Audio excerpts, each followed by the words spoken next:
ఉమ్మడి రాష్ట్రం అవ్వడం వల్ల, కంబైన్డ్ స్టేట్ ప్రాజెక్ట్ అవ్వడం వల్ల జల వివాదాన్ని సృష్టించి వాళ్ళు సింపుల్ ఒక కేసు వేసారు ఆంధ్రప్రదేశ్. సోర్సు మారింది, టీఎంసీ మారింది, అంచనా మారింది కాబట్టి ఇది కొత్త ప్రాజెక్టు, ఉమ్మడి రాష్ట్రంలో మంజూరైన ప్రాజెక్టు కానే కాదు ఇది. ఇప్పుడు ఇది కట్టడానికి వీలేదు, ఈ ప్రాజెక్టు నాపండి అని ఆంధ్రప్రదేశ్ కేసు వేసింది.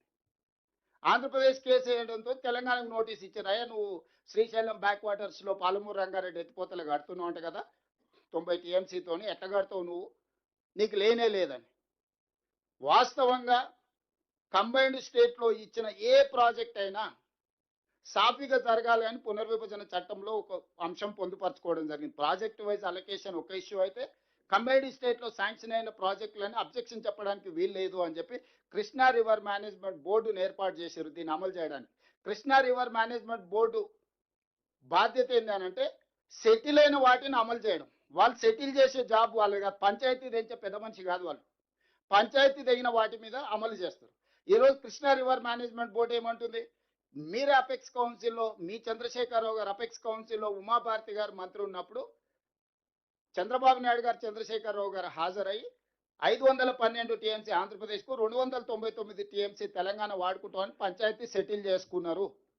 ఇప్పుడు కేఆర్ఎంబిగా నా బాధ్యత ఏంటంటే 512 ఆంధ్రప్రదేశ్ తీసుకుపోయేటట్టు, 299 తెలంగాణ వాడుకునేటట్టు పర్యవేక్షించడమే నా బాధ్యత. ఈ రకంగా మీరు పని చేసుకోండి తప్ప మీరు కొత్త కొత్త పంచాయతీలు తీసుకొస్తే నా దగ్గర కుదరదు. ఈ వాటర్కి బచావత్ ట్రిబ్యునల్ ముందలు పోయి మీరు వాదించుకోండి, అక్కడ మీకేమన్నా లెజిటిమేట్ రైట్ వస్తే అప్పుడు దీన్ని అమలు చేస్తానికి కేఆర్ఎంబి సింపుల్గా స్ట్రైట్ లైన్ చేసేసింది. ఇప్పుడు ఆంధ్రప్రదేశ్ ఏం చేస్తుంది, ట్రిబ్యునల్ ముందర అసలు కేసే తెగకుండా ఆల్రెడీ నువ్వు సంతకాలు పెట్టి ఇచ్చేసినావు, దాని ప్రకారం కేఆర్ఎంబి అమలు చేస్తుంది. వాడు కొత్త పంచాయతీ అక్కర్లేదు, ఇక వాడికి ఎంత కావాలనో అడిగిన దానికంటే ఎక్కువ వచ్చేసింది. ఇంకా వాళ్ళకి ఇష్యూయే లేదు.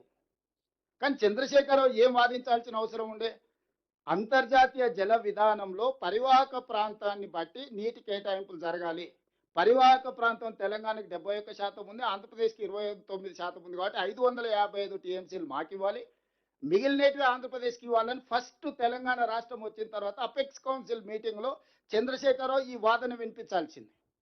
రెండో పాయింట్ ఏంది, బేసిన్ లోపలనే నీళ్లు వాడాలి, బేసిన్ బయటకు తరలించడానికి వీల్లేదు, ఇది రెండో విధానం. సో ఈరోజు ఆంధ్రప్రదేశ్ కృష్ణా బేసిన్లో వాడట్లేదు కృష్ణా నది జలాలను, పెన్నా బేసిన్కి తీసుకెళ్తున్నారు. ఈ రోజు పోతిరెడ్డిపాడు ద్వారా వీటన్నిటిని తీసుకెళ్లి పెన్నా బేసిన్కు తరలిస్తారు కాబట్టి మేము ఎట్టి పరిస్థితుల్లో బేసిన్ బయటకు తీసుకెళ్లడానికి మేము ఒప్పుకోము. కృష్ణా బేసిన్ అవసరాలు తీరిన తర్వాతనే అంతర్జాతీయ జల విధానం ఉన్నది కాబట్టి కృష్ణా బేసిన్ అవసరాలు తీరితేనే పెన్నా బేసిన్కి తీసుకెళ్లాలి కాబట్టి